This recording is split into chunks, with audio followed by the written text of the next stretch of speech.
We're in Allen.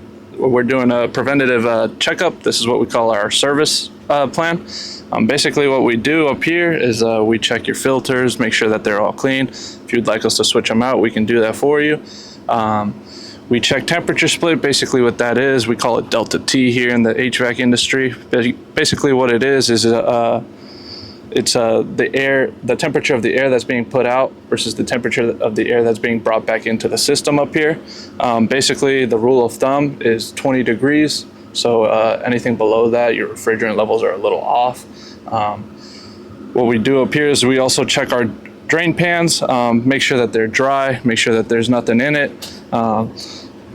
Basically what that would entail is that your primary drain is clogged, and we could come and blow them out for you. So this is part of our service plan.